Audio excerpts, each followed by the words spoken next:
Sir గురించి. దీనికి సంబంధించి మీ అందరూ కూడా ఇంతకుముందు నేను చెప్పినట్టుగానే మీ అందరికీ కూడా బాగా అవగాహన ఉండే ఉంటుంది. Special intensive revision of electoral rules అనేది ఏదైతే జరుగుతూ ఉందో ఇప్పటికే మీ అందరికీ కూడా పూర్తి అవగాహనతోనే ఉన్నారు. కానీ మరొకసారి ఈ అంశానికి ఉన్న సీరియస్నెస్ను మనసులో పెట్టుకొని ఈ అంశం ఎందుకు అంత సీరియస్గా మీరు తీసుకోవాలి అని మీ అందరికీ కూడా కొన్ని ఎగ్జాంపుల్స్ మాత్రమే చెప్తాను.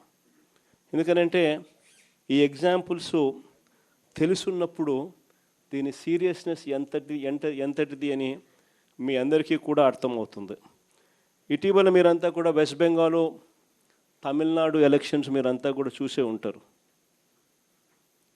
మన వెస్ట్ బెంగాల్లో మమతా బెనర్జీ గారు అయితేనేమి, తమిళనాడులో స్టాలిన్ గారి ఎన్నికలు అయితేనేమి మీరంతా కూడా గమనించే ఉంటారు. ఈ వెస్ట్ బెంగాల్, తమిళనాడు రాష్ట్రాలను ఒకసారి చూస్తే వెస్ట్ బెంగాల్లో 91 లక్షలు అంటే 11.9% ఓట్లు తీసేసినారు. వెస్ట్ బెంగాల్లో 91 లక్షల ఓట్లు తీసేయడం జరిగింది ఎస్ఐఆర్ సర్వే ద్వారా.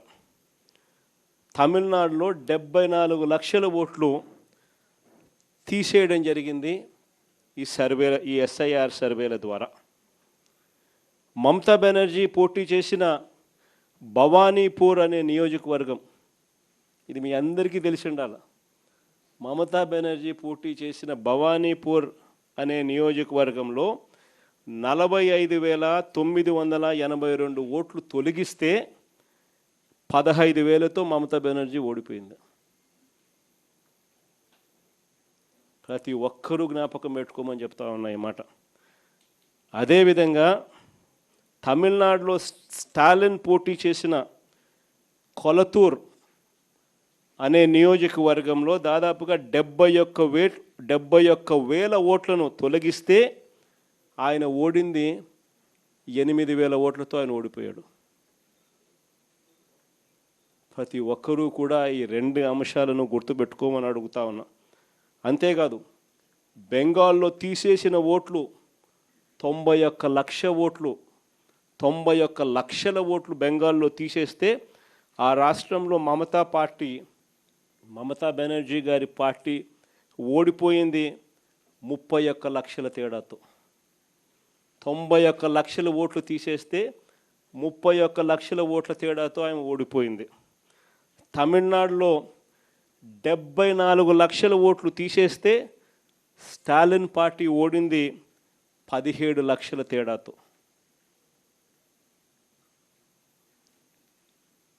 ఇవన్నీ నేను ఎందుకు చెప్తా ఉన్నాను అనంటే ఎంత ఇంపార్టెంటో ఈ విషయము అని చెప్పి మీ అందరికీ కూడా మీ నియోజకవర్గాలలో ఎంతగా దీని గురించి పట్టించుకొని జాగ్రత్తలు తీసుకోవాల్సిన అవసరం ఉంది అని చెప్పడానికి మీ అన్నీ కూడా చెప్తా ఉన్నాం. ఆశ్చర్యం ఎందుకో తెలుసా, జాగ్రత్తలు ఎందుకో తెలుసా? కారణం ఏమిటి అనంటే మనమేమో ఓట్లు పెరగడం వల్ల ఓడిపోయినాం, అక్కడేమో ఓట్లు తీసేయడం వల్ల వాళ్ళు ఓడిపోయినారు. 2 డేంజరే. కుప్పంలో టీడీపీ బోగస్ ఓట్లు ఎన్నో తెలుసా? 20,000 పైచిలుకు. ఒకే పేరు 5 సార్లు 10 సార్లు కనిపిస్తుంది. లిస్టులో ఆ పేరు కనిపించిన ప్రతిసారి కూడా తండ్రి పేరు చూసినా లేక భర్త పేరు చూసినా సేమ్ ఉంటాయి. ఇది కుప్పంలో మనకు కనిపిస్తూ ఉన్న, మన కళ్ళ ఎదుటే కనిపిస్తూ ఉన్న హిస్టరీ అండ్ మిస్టరీ 2 కూడా ఇక్కడే కనిపిస్తాయి. కాబట్టి వీటికి సంబంధించి ఇన్నిన్ని జాగ్రత్తలు తీసుకోవాలని ఎందుకు చెప్తా ఉన్నానంటే ప్రతి ఊర్లో నుంచి మన ఓటర్లు అనుకునే వాళ్ళను కేవలం ఒక 50 మందిని తీసేస్తే చాలు, నియోజకవర్గం మొత్తం మీద 5,000 ఓట్లు మన ఓట్లు డ్రాప్ అయిపోతాయి. కాబట్టి ప్రతి ఊరిలో కూడా ఆ పరిస్థితి రాకుండా జాగ్రత్తలు తీసుకోవాల్సిన అవసరం ఎంత ఉంది అని చెప్పడానికి మీ అందరికీ కూడా ఈ కొన్ని ఎగ్జాంపుల్స్ చెప్పడం జరిగింది. దీనికి సంబంధించి కొంచెం బోరింగ్ టాపిక్ మాదిరి అనిపించినా కూడా ఒక 20 నిమిషాలు కన్నబాబు అన్న మీ అందరికీ కూడా కొంచెం ఓరియంటేషన్ ఇస్తాడు. కొన్ని ఎలాంటి జాగ్రత్తలు తీసుకోవాలి, ఎలాంటి సూచనల మీద ఎక్కువ మనం కూడా ధ్యాస పెట్టాలి అన్న విషయాలు నేనే చెప్దాం అనుకున్నా. మరీ ఇంక ట్యూషన్ చెప్పినట్టు అవుతుందేమో, ప్రొఫెసర్ మాదిరి చెప్పినట్టు అవుతుందేమో, నేను చెప్పడం బాగుండదు లేదన్నా కన్నబాబు అన్న నువ్వు కానిచ్చేసి అని చెప్పి అనుభవం చెప్తాను. లేకపోతే ఎస్ఐఆర్ మీద ఏమేం జాగ్రత్తలు తీసుకోవాలా, ఎలా తీసుకోవాలా అనేది నేను చెప్పడం బాగుండదేమో అని చెప్పి కన్నబాబుని రమ్మని చెప్తా ఉన్నా.